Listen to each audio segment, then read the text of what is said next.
Olá, seja bem-vindo a mais um episódio do podcast IVF Business e Amigos.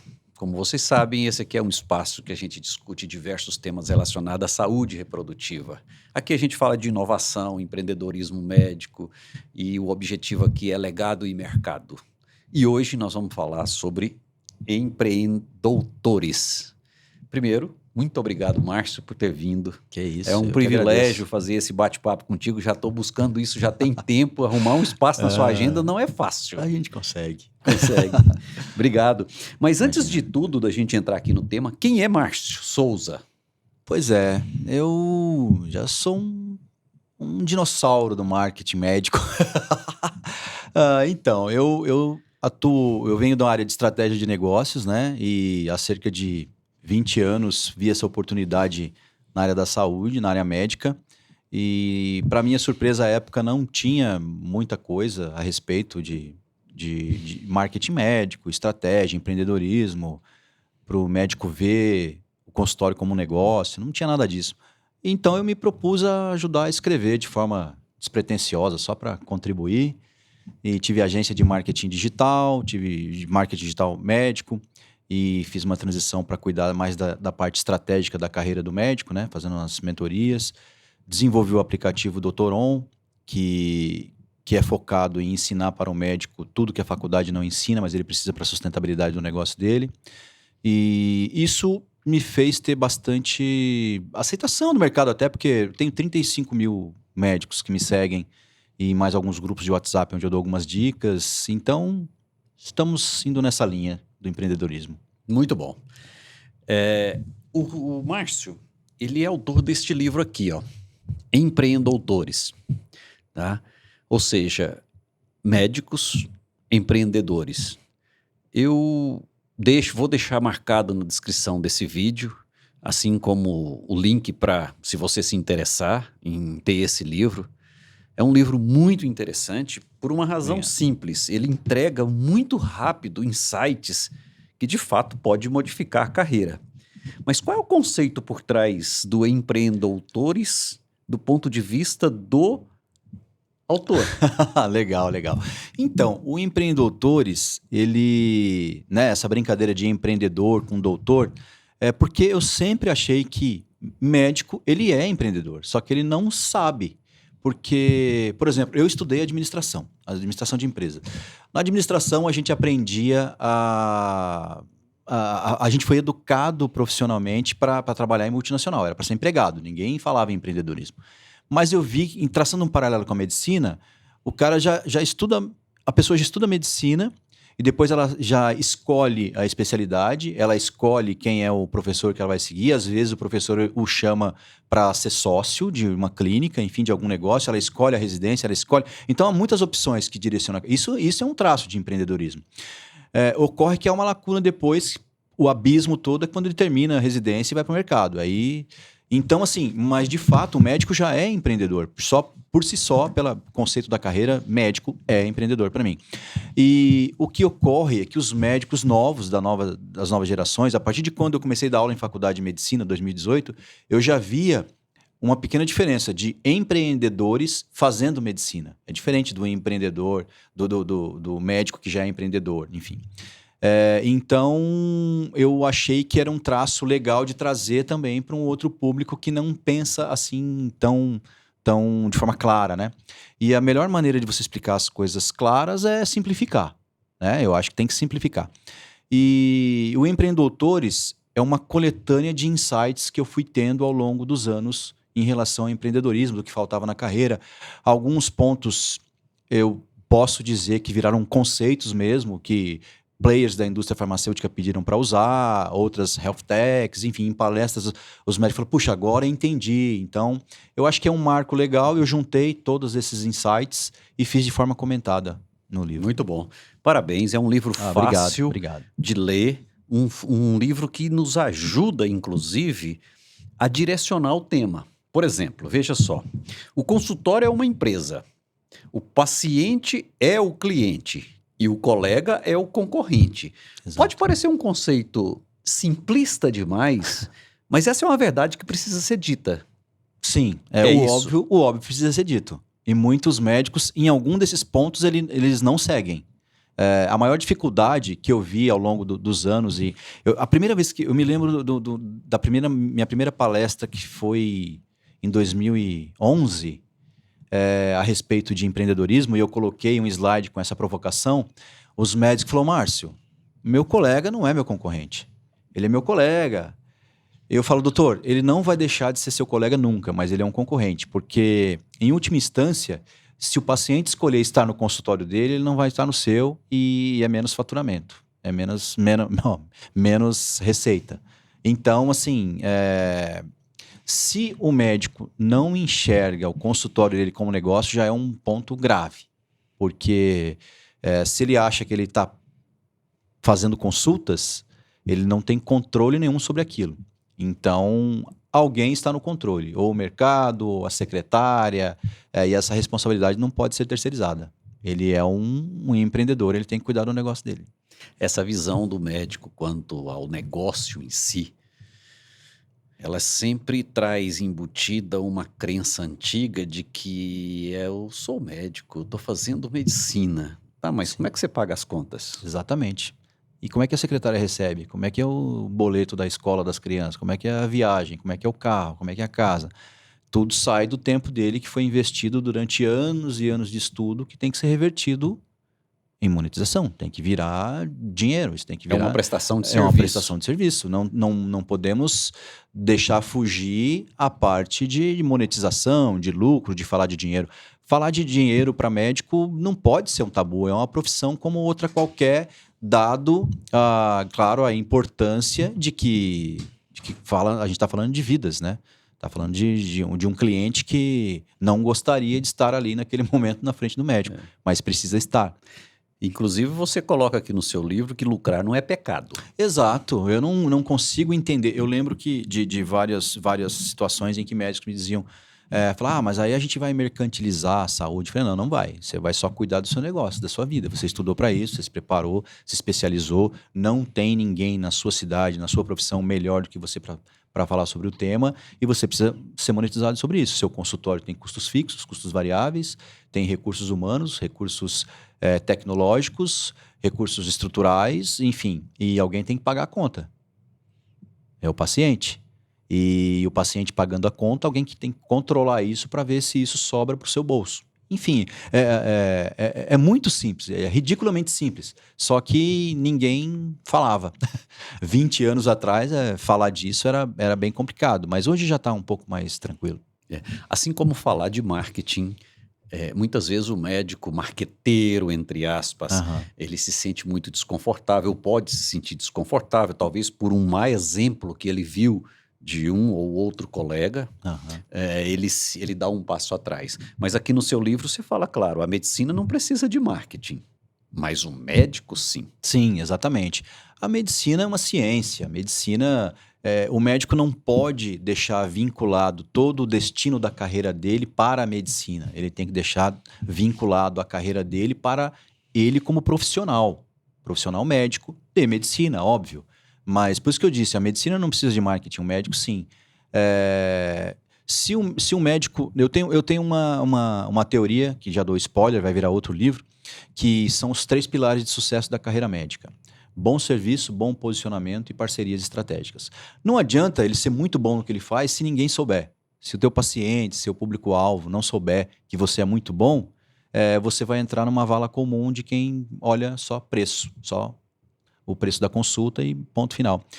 Quando você se posiciona e utilizando o marketing da maneira correta, e marketing não é publicidade, publicidade é uma das ferramentas de marketing, Então, a percepção de valor muda. Então é isso, o médico precisa ser muito bom no que ele faz, o público-alvo dele deve saber, mas quem fomenta toda a cadeia são as parcerias estratégicas, que todos já fazem, todo mundo, todos que estão nos vendo têm, se forem puxar pela memória, vai se lembrar de um colega que indica muito paciente para eles. Só que ele não faz absolutamente nada em relação a isso. Ele não manda um agradecimento, ele não manda um vinho no final do ano, ele não fomenta essa rede, ele não alimenta essa não cadeia. alimenta essa cadeia, essa oxigenação de carteira de pacientes. Isso é muito grave, porque isso pode mudar, isso pode acabar. porque a questão do relacionamento, ela muda o jogo. De repente, o doutor Erivelton me manda vários pacientes e eu, muito preso na minha operação, vou sempre trabalhando e nunca tenho tempo de retribuir um agradecimento, uma palavra. Aí aparece um terceiro médico que se aproxima do doutor Erivelton, fomenta um relacionamento. Quando a gente percebe, você já está direcionando para um outro que está se relacionando melhor, passa a confiar. E aí já era, já parou, já quebrou o ciclo de pacientes novos para mim. E eu penso que, Márcio, muitas vezes um médico, ele faz uma especialização ou faz um aprofundamento na especialização, na especialidade que ele tem, ele faz uma imersão, ele fica fora um tempo, ele passa a agregar valor ao próprio serviço dele. E ele comete um erro básico. Ele não comunica os referenciadores dele que ele foi para o próximo nível. Sim. Então, ou seja, o médico que recebe pacientes de outros médicos recebe porque aqueles colegas o confiam nele. Uhum. Quando ele faz uma melhoria na prestação de serviço, naturalmente ele deveria comunicar, olha, a sua confiança, a sua confiança eu estou valorizando-a muito mais. Por quê? Porque eu investi e agora eu vou entregar mais. Exato. Mais valor agregado. É até uma questão de consideração, né? Falar, olha o que eu estou fazendo. Você pode continuar confiando em mim, porque eu também estou me movimentando para ser digno dessa indicação.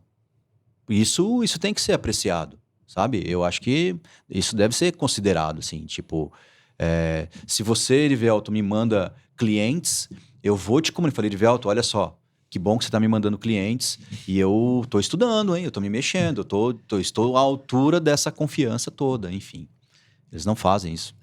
Ou seja, isso, marketing é percepção.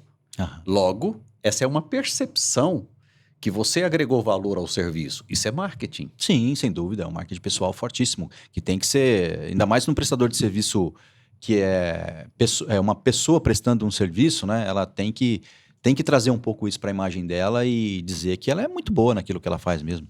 Está se preparando tanto. Há tanto No seu tempo. livro você fala sobre dados. E eu já vi palestras suas que os dados é como se fosse ouro e precisa ser minerado. Isso, exato. Que é dados... Os dados são o novo petróleo. Isso. Dados são o novo petróleo. Exato. E assim como o petróleo precisa ser refinado, porque ninguém abastece petróleo. Você não vai achar o petróleo. Se você tiver um petróleo agora, você achar, ele por si só não vai valer muita coisa. Você não vai conseguir fazer muita. Existe uma percepção que o médico coleta, ou que os consultórios, as clínicas, os hospitais coletam muitos dados. Sim. Mas tem poucas informações. Pois é. Exatamente. É isso mesmo? Isso mesmo. Doutores, a central de dados de vocês, de prontuários, toda aquela base dos pacientes de vocês, são um material riquíssimo de relacionamento com o paciente. A partir dali, dá para criar... Assim, não estou dizendo para reinventar a roda. Se tiver um CRM muito potente, muito bom, assim, uma ferramenta que seja inteligente, que facilite a vida da secretária para poder utilizar, você pode se relacionar com pacientes que não voltaram, que deveriam ter voltado e não compareceram. Dá para estreitar muito laço e pegar esses dados virarem informações e essas informações virarem renda para o consultório. No final das contas, estamos falando de uma empresa, né, que tem que gerar renda, não o dado e a informação por si só. Ô, Márcio, uma das situações que eu vejo muito é a questão, por exemplo, das mídias sociais. E aqui no seu livro diz claramente o seguinte: conteúdo interessante desperta atenção e estreita o relacionamento. O relacionamento gera autoridade, que gera confiança. E confiança gera renda. Exato. Tudo tem um porquê, né? Tudo tem uma consequência. Se você não estabelece a confiança, dificilmente você vai gerar autoridade. E é a autoridade que vai te diferenciar dos outros, dos comuns, digamos, né? É essa autoridade que vai falar, nossa, tem a consulta de R$500, a outra é 3 mil, puxa, mas nas 3 mil é o doutor Erivelton. Então, é disso que eu estou querendo dizer. Disso que eu estou comentando ali. Então é o seguinte, eu tenho uma provocação sua aqui muito forte. Não tenha medo da palavra, não tenha medo da palavra lucro. Exatamente. A gente não pode ter esse receio de que. Não pode ter a culpa de ganhar dinheiro. Doutores, vocês estudaram anos, em média 8 anos, 10 anos no mínimo, para poder estarem resolvendo os problemas dos pacientes. Tem que ser muito bem monetizado por isso. O estudo é constante, ninguém mais está formado, sabemos disso. As melhorias dos consultórios para poder gerar uma melhor experiência para os pacientes. Eu sei que as ferramentas cada vez mais apuradas, o público cada vez mais exigente. Tem que ganhar dinheiro. Você não pode ter receio de falar que está muito bem, obrigado, que está ganhando dinheiro. É uma cultura assim que eu acho que é muito nossa, assim, de latino, sabe? Eu em algumas incursões em cursos aí nos Estados Unidos e tal, eu me identifiquei muito com essa parte norte-americana de falar, olha, eu estou ganhando bastante dinheiro, meu mercado está muito bom, muito bem, obrigado. Eu me movimento bastante para isso, estou indo muito bem e o ano que vem vou ganhar mais. E é isso. Eu acho que não é nenhum problema você ganhar dinheiro com o que você faz, da forma ética, óbvio, né? O médico conhece o mercado que ele está atuando? Dificilmente. Esse é um problema sério, assim, porque em geral a gente não teme o que a gente não conhece, né? Então é o que eu costumo dizer, a tranquilidade da ignorância, né?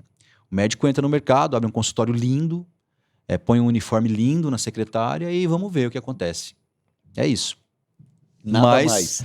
a ordem dos boletos continua chegando, né? Isso não vai parar.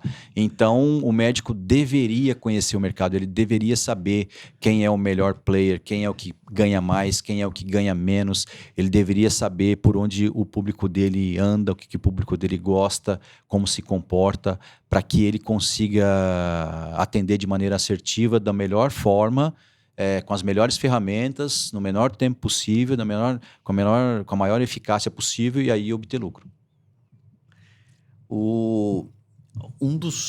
Das barreiras que eu vejo, muitas vezes atravancar o sucesso dos consultórios, dos médicos de uma maneira geral, é a questão da adoção tecnológica.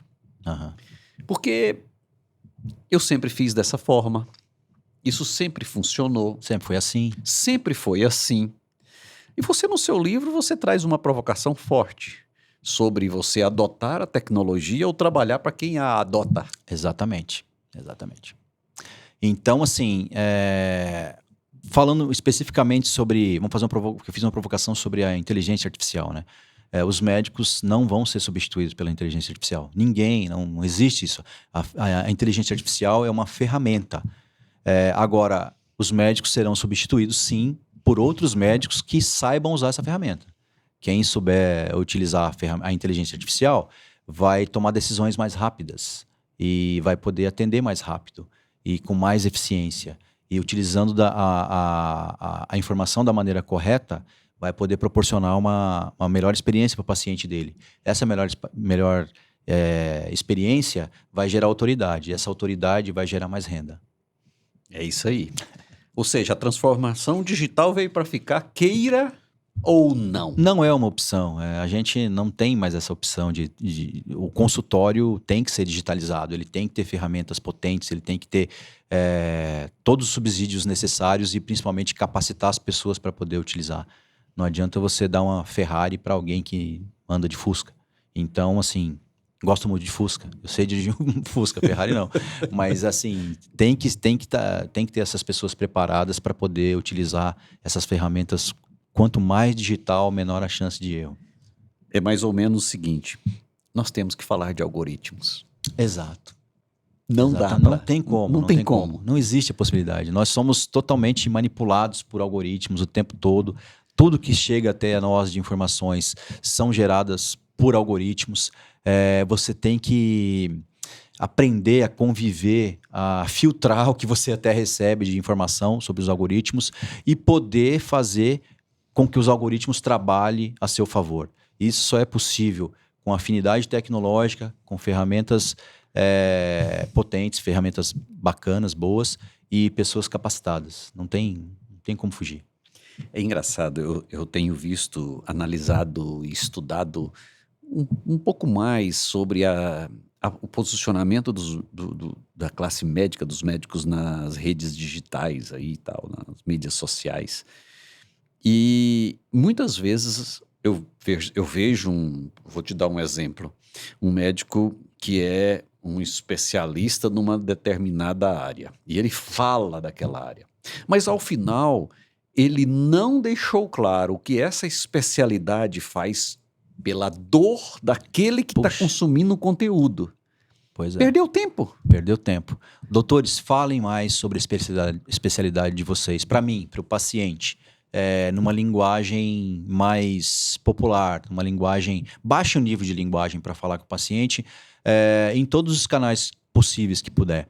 Porque falar sobre a sua especialidade é o básico, assim, é o commodity. Porque vai gerar muitas oportunidades. A gente deixa de oferecer os nossos serviços, digamos assim, às vezes por pudor, falar, não é muito meu perfil, eu não sou vendedor. Esse é um problema grave, porque todo dono de empresa precisa ser vendedor de seus serviços.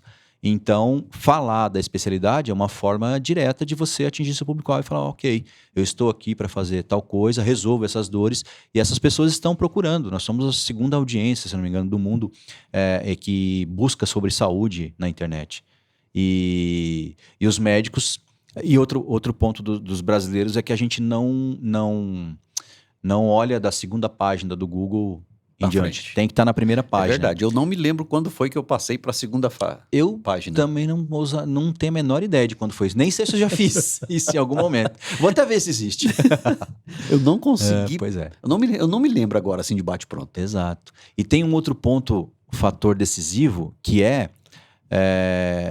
um dos critérios de decisão das pessoas para quaisquer serviços as estrelinhas de avaliação do Google. 85% das pessoas tendem a escolher quem tem mais de 4 estrelas. Então, doutores, movimentem-se para poder proporcionar essa experiência boa para os pacientes te darem as estrelinhas no Google. Pessoas têm aspirações. O consultório deveria ter objetivo. Exato. Mas dá para equacionar aspirações e objetivo do consultório? Sem dúvida, sem dúvida. Um exercício bem básico assim se você chegar para... Você é médico, você chega para sua secretária amanhã e pergunta para ela o que ela quer fazer daqui 2 anos. Assim, ela vai se sentir muito constrangida, assustada, porque é uma pergunta muito inusitada e talvez ela nem tenha pensado nisso. Mas ela tem os desejos dela, tem as aspirações dela. Isso parece uma bobeira, mas nesse mundo atual de mão de obra tão escassa, manter o ambiente, não só por isso, mas manter esse ambiente corporativo, um ambiente de trabalho agradável, saudável, faz com que a produtividade aumente. Isso qualquer estudo de RH vai dizer. O grande desafio de qualquer líder é equacionar a missão, os valores, os objetivos do consultório com os desejos das pessoas. Porque quando isso se alinha, aí a coisa tende a ir bem. E o principal ponto para que isso aconteça é a secretária ela ser secretária, ela não estar secretária naquele momento. Ela que não seja um cargo de transição. Porque se estiver ali, daqui a pouco ela vai sair mesmo, então ela não está pensando muito sobre isso.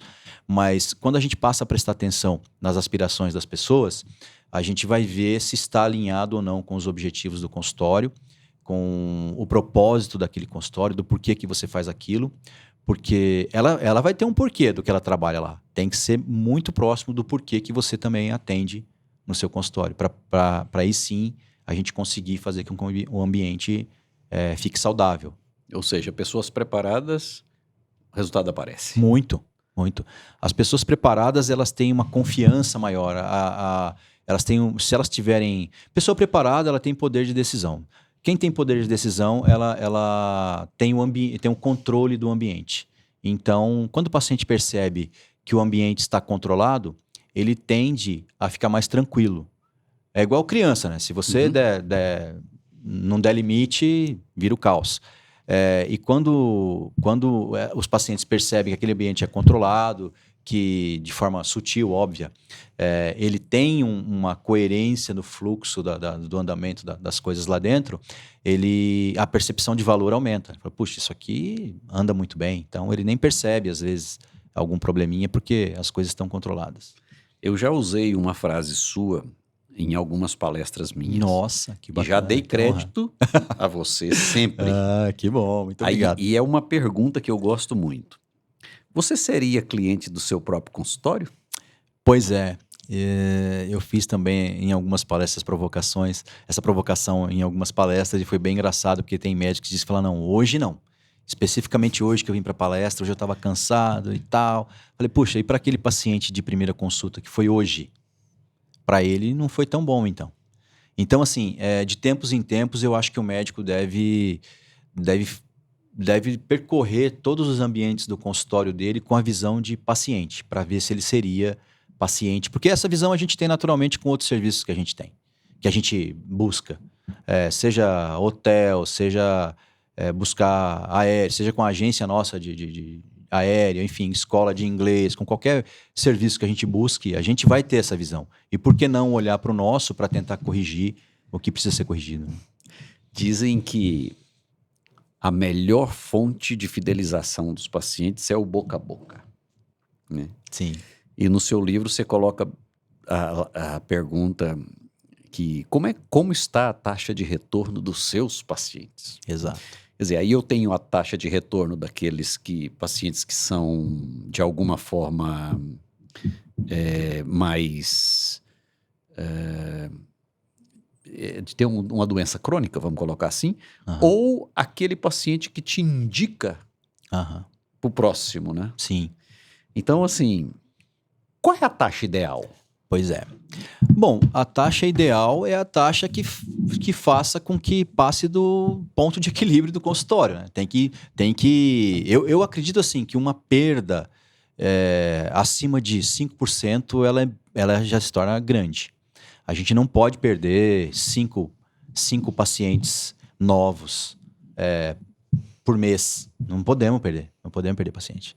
Então, assim, eu acho já que é uma pena, assim. Eu sentiria muito, assim, perder um cliente. Falar, olha, nunca mais voltou, nunca mais falei. Puxa, eu acho que ia ser complicado. E o médico, a primeira coisa que ele pensa é que a agenda dele está lotada. A minha agenda está lotada e tal, estou trabalhando muito. Mas ele não tem a percepção de ver qual o nível de valor agregado desses pacientes que estão lotando a agenda dele. Quantos desses são particulares? Quantos desses particulares deveriam voltar e não voltaram? Por que não voltaram? Se você não souber por que o paciente não voltou, alguém sabe. E esse outro alguém pode ser uma rede social, pode ser um grupo de WhatsApp. Hoje o boca a boca é digital. E isso potencializa muito um estrago aí, né, sobre a reputação do médico. Que se ele não tiver o controle, ele não vai nem saber o que está acontecendo. Então, mas se ele souber por que o paciente não voltou, tem aquele que não deu e questão de afinidade, logística, sei lá, vários pontos. Mas ok, tudo bem, não, ele não pode controlar isso. Mas contanto que ele saiba. A minha bandeira é que ele busque saber o porquê que o paciente não está lá. Em outras palavras, a gestão do relacionamento já estabelecido é chave para isso. Sem dúvida, sem dúvida.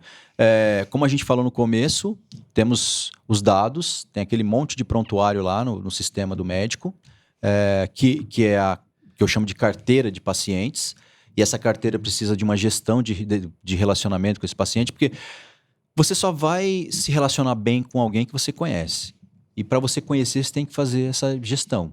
E fazendo uma gestão correta com os pacientes, tem alguns estudos que dizem que diminui em 70% o absenteísmo e a oxigenação de carteira, que é um paciente que pensava em algum dia voltar, por exemplo, e se receber um telefonema da secretária perguntando se está tudo bem com ele remarca a consulta. Custo zero.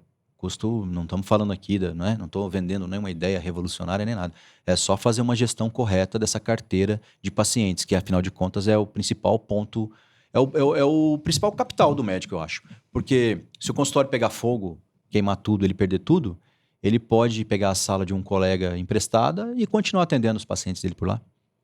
A carteira de pacientes dele é o que ele mais tem de valioso. Você fala que a secretária já se extinguiu. Sim. Acabou. Acabou. Não Acabou. existe mais. 20 anos que não existe mais secretária. Por quê?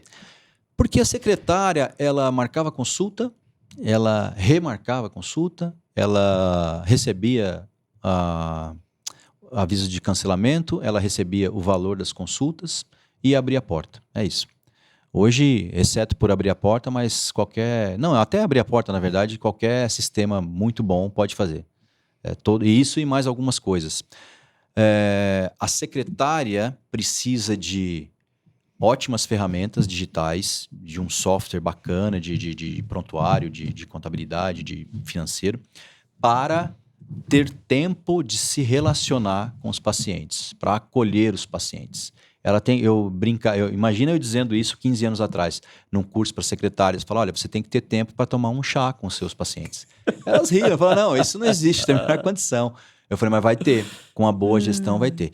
Então, o que eu acredito, e digo isso há 15 anos, é que a secretária ela deve ser substituída por uma gestora de relacionamento com os pacientes. A gestora de relacionamento com o paciente, ela olha nos olhos, ela acolhe, ela acalma. Gestora de relacionamento com os pacientes. Exatamente. Esse é o cargo? Esse é o cargo. Se você tem secretária, doutor, o senhor está com um problema. O senhor precisa ter uma gestora de relacionamento com o paciente. Quem tem secretária tem que demitir?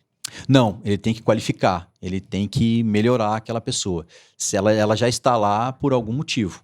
Então, se ela é boa, ela tem que se transformar numa gestora. Tem que ter treinamento, tem que disponibilizar ferramentas, tem que desenvolver, né? Assim como você estuda, vai todo ano no mínimo a 2 congressos, estuda muito artigos, enfim, ela também tem que ter esse upgrade, digamos assim, né? Nos estudos. Então, quer dizer, quem tem uma secretária hoje está no passado? Está no passado, totalmente. Está no prejuízo já. O que é marketing de relacionamento com os pacientes? Como é que eu aplico na prática? Me dá exemplos. Tá. Bom, um exemplo mais básico de todos é o cartão de aniversário. Você está se relacionando. Se você manda uma Pode mensagem... ser digital? Pode, deve. Manda uma mensagem para ele, não por e-mail, que e-mail acho que os pacientes nem abrem mais, mas no telefone dele, manda uma mensagem bem personalizada. Fala, olha, como é que... parabéns e tal. Ou se você, depois de pós-consulta, perguntar como é que foi a experiência dele no consultório, ou em 3, 4 meses perguntar como é que ele está se sentindo, se está seguindo o tratamento. Tudo isso é manter o paciente por perto e se relacionar com o paciente. E, de novo, custo zero. Basta uma ferramenta bacana e se relacionar, tomar a atitude, né? Ter uma atitude, uma iniciativa em relação a isso.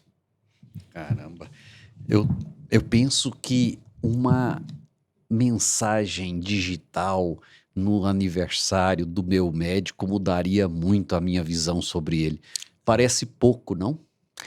Parece pouco para o médico, que vai fazer isso bastante. Mas o paciente que recebe... Não tem aquele ditado antigo, quem apanha nunca esquece? Tem bem antigo sobre isso. Então, quem recebe uma mensagem boa, bacana, fala, puxa, meu médico se lembrou de mim. Por mais que seja uma mensagem automática que ele já está acostumado a receber de outros players, enfim, de outros fornecedores de serviço e tal, mas é o médico mandando para ele. O médico ele tem um lugarzinho especial no coração do paciente, né? Não tem como a gente não falar do nosso médico com um apreço maior e tal, enfim. E receber uma mensagem, falar, olha, lembrei de você. Eu acho que isso não tem preço. Isso melhora de fato o dia daquela pessoa. Eu acredito nisso. Eu acho que é tão simples, são coisas pequenas. Exato. Porque não entregam. E aí a gente entra naquela coisa da experiência, né? Exatamente. Nós estamos vivenciando um período de experiência que muitas vezes pode imaginar que uma experiência eu tenho que fazer um investimento muito grande. Na verdade, é pequeno. Pois é, na verdade é tempo, não tem coisa mais cara que o nosso tempo, que não volta, né? É finito. E a gente dedicando o nosso tempo para os pacientes, eles percebem isso. Então, não adianta também mandar flores no aniversário para um paciente que você nunca fala com ele. Ele vai ficar surpreso, mas isso vai se acabar. Não há uma empatia envolvida. Então, qualquer relacionamento exige um investimento, né, de ambas as partes. E se o médico investe no relacionamento com um cliente dele, esse cliente, além de voltar, vai indicar para outros. E isso, só o voltar já significa que a experiência foi boa. Isso faz uma diferença muito grande, essa questão da experiência. Muitos esse consultório está tentando humanizar essa relação ao máximo. Sim. O paciente está mais exigente, de uma maneira geral. Aham. Alguns tratamentos requer muito essa relação mais próxima. Então, essa questão de o que daria para fazer para melhorar essa percepção de humanização? Então, primeiro ponto é ser genuína, né? Primeiro ponto é uma secretária, uma gestora de relacionamento, uma concierge, ela não seguir um protocolo à risca. É o tempo, o olho no olho, é perguntar o que está sentindo, é tocar, é fazer com que a pessoa se sinta de fato acolhida. Tem uma provocação que não está nesse livro, não. Mas é que eu sempre digo também para os médicos terem um indicador de transformar o nome consulta em acolhimento. Uhum. Pergunta para sua secretária, sua gestora de relacionamento, quantos acolhimentos ela fez hoje? Foram quantas consultas e quantas recepções e quantos acolhimentos? São coisas totalmente diferentes. Como é que é? Explica isso melhor, então. Então, o paciente chega no consultório, vai até a secretária, se apresenta, mostra documentos, a secretária manda ele sentar e aguardar. Pronto. Isso é um atendimento. Um acolhimento é a secretária estar disponível para recebê-lo, de fato recepcioná-lo, acolhê-lo, olhar nos olhos dele, perguntar como foi a chegada até ali e que bom que ele está ali, colocar ele para tomar um café, uma água, algo do tipo, deixá-lo confortável sentado e dizer como é que está o andamento daquele dia, se vai atrasar, se não vai atrasar e tal. Isso é o mínimo. Isso é o mínimo do acolhimento. Muito bem. Eu penso o seguinte, eu queria que você fizesse... Assim, eu tenho um pensamento, mas aqui no seu livro, você fala que marketing não é mercantilização da saúde, é uma ferramenta que seus colegas estão torcendo para você não utilizar. Eu penso que essa é uma provocação muito forte. Cara, assim, A ideia veja era só, essa. é uma ferramenta e eu tô torcendo para você não usar. Porque caso você use, pode ser que eu tenha mais dificuldade e você me tira da minha zona de conforto. Sim, exatamente. É isso? É exatamente isso. Seus colegas vão dizer, não, pra que isso? Marketing é coisa de TikTok. Não, a gente não vai fazer isso. Marketing, eu já ouvi isso em palestra, marketing é para médico que fez coisa errada. Aí ele tem que consertar alguma coisa. Enfim, mas ainda bem que na palestra o médico envolvido conseguiu mudar, consegui fazer com que ele mudasse de opinião. Mas, em geral, há uma pressão dos colegas, assim, até velada, para que alguém não utilize, para que aquele status quo permaneça do jeito que está, porque você acaba forçando mesmo, e aí, putz, aí o doutor Erivelto agora está falando sobre a especialidade dele no YouTube, num podcast, está falando direto, está escrevendo um artigo, está sendo entrevistado, tem uma rede social bacana, está gerando conteúdo, eu vou ter que fazer isso também. E eu nem gosto. O Erivelto não deveria ter feito isso. Em geral, esse é o caminho, esse é como eles pensam. Ô, Márcio,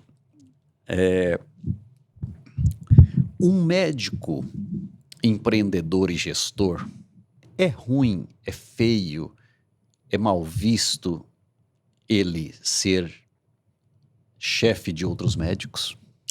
Não, de forma alguma. Eu acho que é uma condição natural, né? Condição natural do mundo dos negócios. Ou você lidera ou você é liderado. É simples. E tem uma outra coisa que acontece que se você não se prepara para liderar, você vai ser punido. O mercado pune quem não está preparado. Uhum. Então, como existe aquela frase, eu não preciso ser médico para ser dono do hospital, o médico, se ele for o dono do hospital, ele vai ter um diferencial muito grande, porque ele entende da operação e entende do prestador de serviço. Então, assim, não é nada de errado, nada feio, e tem até um perfil de profissionais que não gostam de liderança. Que a liderança é ruim, né? Liderança é um cargo solitário, é um momento de muita... É um momento não, é um eterno senso de responsabilidade, é você ficar vislumbrando sempre, tentando vislumbrar o futuro. Liderança não é para qualquer um. Então, por isso que médicos, alguns preferem ser liderados e tá ok. Se ele estiver feliz, estiver de acordo com o perfil dele. Eu mesmo no mundo corporativo, trabalhando em multinacional, vi várias situações em que alguns amigos eram promovidos para um cargo de gerente, para um cargo de liderança e não queriam. Falaram, não me tira daqui não, pelo amor de Deus. Não é o meu perfil, eu quero continuar fazendo o que eu faço. Ok. Não há problema em ser liderado, não há problema em ser líder, desde que seja uma opção. Se você foi arrastado para aquela condição pelo mercado por falta de iniciativa, aí eu vejo um problema. Aí você vai ficar infeliz, você vai ficar frustrado, você não vai atender bem e você vai ganhar pouco porque você atende mal e vão falar mal de você e você vai começar a ter que monitorar valores de consulta para baixar para poder se manter. Entendo. O futuro do médico enquanto empreendedor. E aí um conceito que a gente muitas vezes discute, que é o intraempreendedorismo. Né? Sim. Ou seja, eu posso empreender, muitas vezes o conceito de empreender pode estar ligado a algo que está para fora. Uhum. Eu vou abrir uma nova clínica, eu vou abrir um novo serviço, eu vou expandir, eu vou lançar um novo portal, enfim, eu estou empreendendo. Sim. Mas e o intraempreendedorismo? Ou seja, eu vou melhorar serviços, vou melhorar processos. Aí Sim. eu vou voltar para dentro. Me fala um pouco sobre essa questão do intraempreendedorismo, porque muitas vezes pode parecer que eu só empreendo se eu invisto lá fora. Pois é, esse é um erro de conceito de empreendedorismo que existe no Brasil, enfim. Não, acho que nem só no Brasil. Mas empreender não é abrir outra clínica. Também é. Mas se você, como você falou, melhora os processos, se torna mais eficaz no que faz, tem uma visão de reter talentos, tem uma visão de otimizar recursos. Tudo isso são ações empreendedoras. Você está melhorando o seu... Porque também, convenhamos que não adianta nada você abrir uma segunda clínica se a sua primeira ela não está nas condições ideais. Porque você vai ter muito paciente, mas da mesma maneira vai sair muito paciente. Então, reter pacientes é uma ação de empreendedorismo. Você está mexendo numa parte da empresa delicada. Mas eu acho que independente se é fora ou dentro, e dentro eu acho que até é mais importante, o empreendedorismo é mais importante do que se tomar a iniciativa de abrir outra, porque abrir outra, coragem e dinheiro. Trazer as coisas, os conhecimentos para dentro é uma atitude um pouco mais corajosa, digamos. É a coisa de olhar para o consultório como cliente. E isso também é uma ação de intraempreendedorismo. Então, intraempreender eu acho que é até mais importante do que empreender fora. Eu acho que o principal ponto indicador seria a retenção dos pacientes. Como fazer isso? Pessoas, ferramentas e ambiente adequado. Ô Márcio, a maioria das vezes eu percebo o seguinte: uma funcionária começou comigo há 10 anos atrás. Era só eu e ela. Agora a minha clínica cresceu, é grande. E ela é minha gerente. Eu tô com muita dificuldade, minha comunicação não tá boa, tô perdendo pacientes. Eu enfrento uma série de problemas. Mas o que eu percebo é que eu tô com as pessoas certas. Uhum. Isso acontece demais, Márcio. Acontece muito, né? Primeiro, vamos deixar claro, gratidão é um sentimento nobre, é algo bom, é algo muito bom, mas tem que olhar profissional, não é não? Muito, muito, sim. As pessoas confundem. Tem 2 pontos. O médico confunde o amigo dele, que é a primeira opção dele para ser sócio. Isso é um erro grave, porque ele acha que essa afinidade pessoal pode se converter num negócio. Isso é bem arriscado, porque às vezes eles não têm competências que se complementam e isso pode dar problema. E o outro ponto é confundir essa gratidão com necessidade do negócio. O consultório é um negócio. Quem tem que estar trabalhando no consultório são pessoas competentes. Nada contra ser grato com as pessoas, mas o líder, ele tem que pensar no negócio, tem que pensar friamente. Por isso que eu disse que a liderança é um cargo solitário. Vai ter que, no mínimo, desenvolver aquela pessoa. Se a sua gestora está com você há 10 anos atrás, vocês dois eram outras pessoas. E você se desenvolveu, você foi atrás de congresso, ela está sentadinha ali na recepção, na estação de trabalho dela, fazendo a mesmíssima coisa, com um paciente que também mudou. A conta não fecha. Então, ela precisa também ser desenvolvida. Liderar também é desenvolver pessoas. Ô, Márcio, a gente percebe que tem um movimento de crescimento na linha do tempo do número de médicos. Sim. É fato que nós ainda estamos distantes do ideal e nós temos espaços em branco a serem preenchidos. Mas a competição, ela vai se acirrar. E ela vai se acirrar pela quantidade, mas acredito que pela diferenciação nós ainda temos muito espaço para crescer, Márcio. Muito, muito. E eu acho que a gente não pode cair nessa ilusão de que devemos ocupar os outros espaços do Brasil. Não vai acontecer. Vai continuar nos grandes centros, polarizado, e aumentando cada vez mais a competitividade. Mas, como você falou, temos muito espaço para desenvolver novas experiências, novos recursos, novas possibilidades e inovações na medicina, e o brasileiro está ávido por isso. Então, são muitas oportunidades. Todos esses médicos que irão competir com os que estão atualmente, eles já entram no mercado com um pensamento muito empreendedor e conscientes da competição. É importante que o médico atual ele também se veja como um agente de mudança, porque, na real, eu acho que vai ficar muito bom para quem é muito bom e muito ruim para quem é ruim. Então, para quem é muito bom, se qualifica, a carteira dele não vai mudar. O que vai mudar é que um entrante vai começar a falar de preço, por questões até de não ter nenhum tipo de estratégia. Até para a gente já entrando aqui na última parte, muita gente erra na precificação. Sim. E precificação, ela tem muito claro alguns pontos. Quando eu precifico errado para baixo, a percepção de qualidade pode ser um problema. Sim, sem dúvida. Quando eu precifico errado para cima, eu posso limitar o acesso e definir um público que pode consumir ou deixar de consumir, porque não consegue chegar.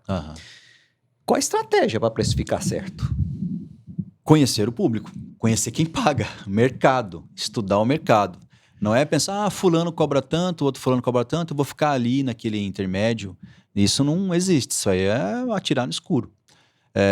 Estudar o mercado, capacidade de pagamento, capacidade de percepção de mercado, público-alvo, autoridade. Então, planejamento estratégico. Fazendo um planejamento estratégico, é bem engraçado isso que você disse, que eu me lembro de uma palestra em Floripa, enfim, para uns médicos, e um médico falou, aqui, olha só, na especialidade tal, a época, né, faz tempo já isso, a consulta era R$450. Falei, mas aí, tipo, a minha é uma das mais caras da cidade, né, R$450. Eu falei, doutor, mas o senhor já estudou para ver se esse público que paga R$450, eles pagariam 500? Que pode ser que eles sem perceber sem nenhum tipo de percepção negativa, eles pagariam. O senhor está deixando de ganhar dinheiro, por simples fato de não estudar o mercado. Eu me lembro que o médico ainda falou, puxa, agora essa noite eu não vou dormir, cara. Você me deixou com um problemão agora. Então tem que estudar o mercado, para baixo ou para cima, enfim, qualquer que seja a decisão a ser tomada. Muito bom.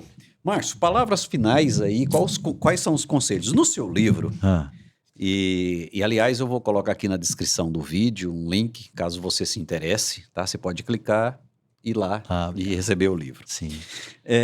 Mas aqui no seu livro você traz a parte final como poderosos highlights, né? Aham. Você Sim. fecha com highlights. Sim. Secretária versus gestora, Aham. lucrar não é pecado, a medicina não precisa de marketing, um médico sim, Sim. né? Aham. Seja o doutor para os pacientes, o líder para a sua equipe e o empresário respeitado para o seu mercado. Exatamente. Doutor, tomem o protagonismo da sua carreira. Não se esconda atrás da operação, atrás da mesa. É o ambiente que você mais gosta, é o teu ambiente, sua zona de conforto. Mas se você é líder para o seu time, o time tem que saber o que você está fazendo, o que você está querendo. O mercado tem que entender o que você está fazendo. E a sociedade, em geral, tem que te admirar pela profissão nobre que você tem. É isso aí. Muito bem. Muito obrigado por você ter chegado até aqui com a gente. Se você entende que esse conteúdo foi legal, se você entende que tem alguém que precisa deste conteúdo, compartilha, deixa aqui seus comentários, curte esse conteúdo, isso nos ajuda bastante. Aproveito para agradecer a Amigotech. Aliás, nós estamos gravando esse conteúdo aqui nos estúdios da Amigotech. É uma novidade para a gente. Muito obrigado, pessoal. Também aproveito para agradecer a Spectrum e a Criovita.